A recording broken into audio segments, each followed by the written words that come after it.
L'homme ne vivra pas de pain seulement, mais de toute parole qui sort de la bouche de Dieu. Voici votre moment de méditation quotidienne.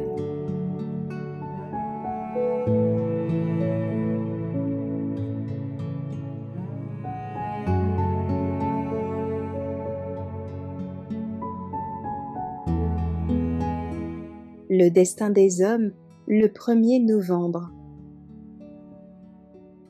Car le salaire du péché, c'est la mort, mais le don gratuit de Dieu, c'est la vie éternelle en Jésus-Christ notre Seigneur.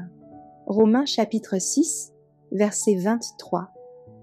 À l'origine, l'homme était doué de facultés nobles et d'un esprit bien équilibré, physiquement parfait et moralement en harmonie avec Dieu.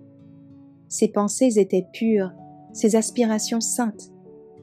Mais ses facultés ont été perverties par la désobéissance et l'égoïsme a pris dans son cœur la place de l'amour.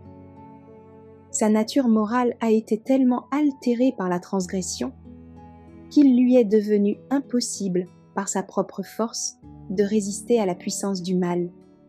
Il est devenu captif de Satan et serait à jamais resté en son pouvoir si le Seigneur ne s'était interposé d'une manière spéciale.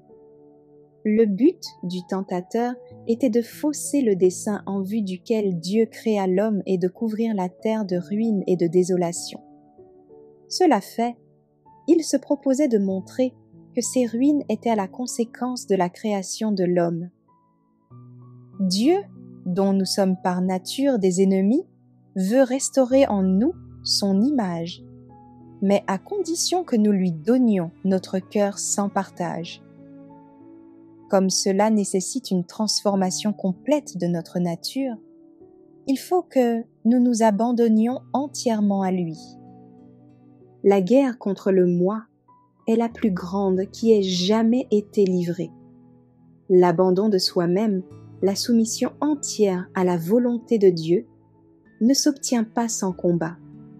Mais cette soumission est nécessaire à notre transformation et à notre sanctification. Il, Dieu, ne violente pas la volonté de ses créatures.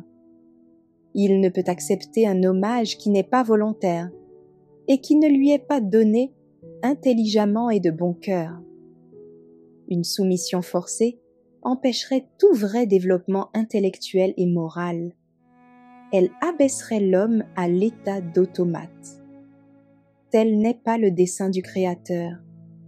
Il désire que l'homme, couronnement de sa puissance créatrice, atteigne le plus haut degré de développement. Il place devant nous la félicité à laquelle il veut que nous parvenions par sa grâce. Désireux d'accomplir sa volonté en nous, il nous invite à nous donner à lui.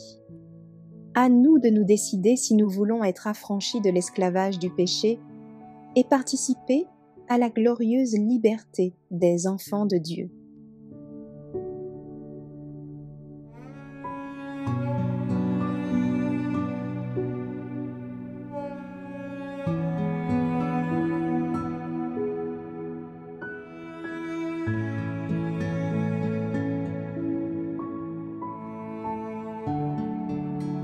Merci d'avoir écouté cette présentation.